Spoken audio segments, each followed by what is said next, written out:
The last election we had, the federal election, well, that was a very good indication on the Starling theory, where it's he who counts the votes that matters, because under our constitution, our elections take place on one day and one day only. Postal votes, you need a reason to have a postal vote. You're going overseas, you're sick, you can't make it on that day.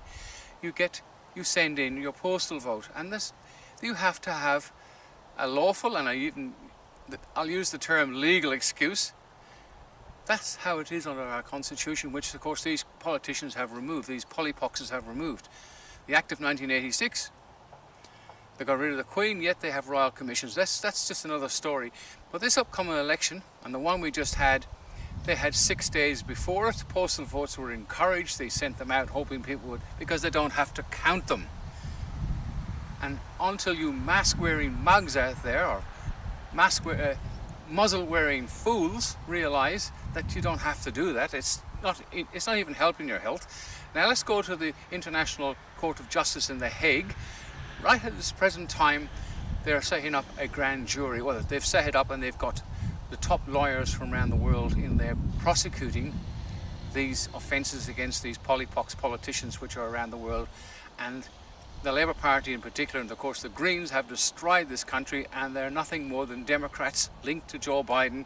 May he rest in peace, because the poor man has been dead for years. Unfortunately, nobody has actually informed him of that yet. He doesn't even know. But he's not run the country, it's run by the deep state. Now these words, deep state, may get me blocked out from putting this video. If so, we'll put it up on Rumble. But that's okay. But this voting coming up, this election coming up, is a joke. It's not going to be done fair. And I don't know what we're going to do about it, but if the 6 days before, don't vote until the day. And we're going to have, because Daniel Andrews, he has walked away from the police, which are a private corporation. Sorry guys, but this has got to stop as well. APRA, all these organisations are private companies, and Daniel Andrews is like Teflon Dan. He doesn't have to worry about things sticking to him, because he's got no worries, because he owns them all. He's the chief CEO, chief executive officer of the state, and he owns the rest are in his control. Wow, what have we lost? We knew all about Agenda 21, and I, like everybody else, knew about it, did nothing about it. It's come, it's gone. Now the next agenda is 2030. Then we'll have no money. Well, there'll be one World Bank. You'll have a digital currency that'll allow you to spend it at certain places, like you were on social benefits or something. Everything you have, they'll own. The Queen, when the Queen was removed unlawfully from Australia, so did Feely Simple. Everybody had a lease. It was called a Feely Simple, which means you could sell it, build on it, dispose of it in your own way. So the only restrictions were under common law, which is the only law of the land anyway, was that you didn't build something ridiculous and upset the neighbours. It was not to upset the enjoyment of the neighbours, right? So you don't own your property anymore now, and one way you can prove that, and of course you'll never hear this from the media pox. The only real news is from Fox, that little animal that runs around with a furry tail, and of course we can't mention it on this channel. We can't put it up on this channel because sadly it'll be censored. But anyway, we've lost the titles to your home. You pay off your mortgage now, what do you get? Nothing. You don't even get a thank you, maybe from the bank. They're probably disappointed because they didn't get a chance to reclaim it, because that's what's going to happen. There's going to be lots and lots of people losing their homes when they start calling back in these mortgages.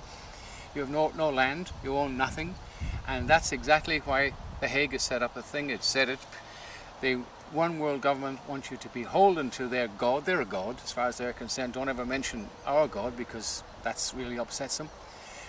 They want to own everything. They own you, and they have you in sheer poverty and control, and they've been planning this for years, and I'll put some information up in relation to that as well up here at the side.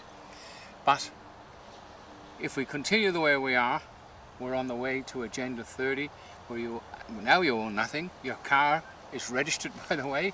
They own it. The common law court, which I'll put the sign up here at the back, you can actually now, I hate the word register, but you can list your car with the common law court. It's all on our website. I'll put that up as well, and you can put a donation in for $20. Your car then Vic roads here in Victoria, or whatever state you're in, will no longer have unlawful claim to your vehicle because they have no right to it. You own it, you're paying for it. If it's on finance, well, that's a little kettle of fish. They can't take it and crush it. Right now, when your vehicle is confiscated for doing the wrong thing on the road, which is probably your fault, but that's another story, they own your vehicle. With the common law court, you can lay claim there that the common law court and you are the lawful owners and the lawful keepers of the vehicle, and it's done by master deed. Anyway, that's on our website. Have a look at that. But in the meantime, this election, I don't know how the heck we're going to get rid of these polypoxes in situ. The Labour Party and the Greens are controlled. They control everything, and they're heading for a one world government. It's a downhill, and only you and I, and through common law court and the people are the power. Remember when these bastards were voted in, they carried out the will of the people, but then they privatized everything. So there is no will of anybody anymore other than their will. Anyway, as they say, a postscript. Get yourself a common law ID card. It's all on our website. You look it up, send a photograph in, where you live, exactly what's on your driving license, which belongs to them, by the way. It's not an identification. It's a contract with this fictional system. Get an ID card, get out of the fiction, just send it in. The address is on the channel, and free yourself from being a person. If you're a person, you're a private corporation. Look it up. You don't take my word for it. And if you're a private corporation, everything that they give to you, a bill, finance, everything, even your grave has got your name in capital letters. Get out of that system and make it stand. And support our common law court. We have a common law foundation. Put a few dollars in there because as we need a vehicle on the road. We've helped a lot of people. Most of our cases are up on the common law site now. Go and have a look. But please support us, because you help us, we help you in return. And we're all volunteers. There's nobody getting anything, and we make no money. We haven't got a printing machine for money either. Anyway, thanks for watching, guys. Keep on supporting the Common Law Court International here in Melbourne. Anyway, London News signing off here in beautiful Turin on a sunny afternoon in winter, which is really lovely today. And I hope the UK and Ireland, I hope you're still getting good weather. Anyways, London News signing off. Bye for now, guys. Thank you for watching. Bye.